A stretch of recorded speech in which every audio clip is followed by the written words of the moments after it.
दीपू हाँ।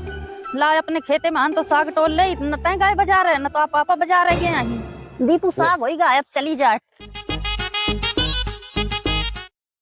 अम्मा ये मत चना बहु नहीं है मटोल ले तो लोगों टारी वाली आदत न छूट, मैं कहा तो इतना हो जाई चोरी चमारी को नहीं करें कर। 3 दिन आवत ना पर को रोज रोज आई बात तो सही है। कौनो आ जाई ना तो नास कटे बेइज्जती ना हो जाए हन घर में। को ना आई टोल ले दिन किसके से चल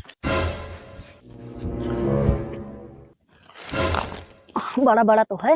हाँ जल्दी जल्दी तोड़ ले। चले यार जल्दी में हगासा बहुत जोर हो खेतवन का इतनी थोड़े चले तो रोआजन का देख ले ठीक है। हाँ ठीक है।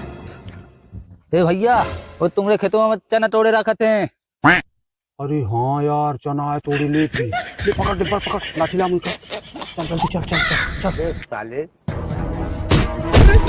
कहा तो का घुसा गया चना में। ए भैया हाथ कैसे चला दी ना हम अपने खेत तोड़ के लाएंगे हन। बात तो सही है। ने एक मुट्ठी बात तोरा अपने खेत चलाए अबे साले एक मुट्ठी बात हो रहे है अय्या पूरा जकाया है एक मुठिया तोड़े है सब हमरे खेत से चना तोड़ तोड़ मार तो बता दी ना पूरे खेत का। मैं कहते ना नास कटे को खेत में चोरी चमारी ना कर। अरे दादा चना का चला अबे तुम्हारे मालिक के लगे आओ तो मैं घरे तो दे चना ले है ले चना।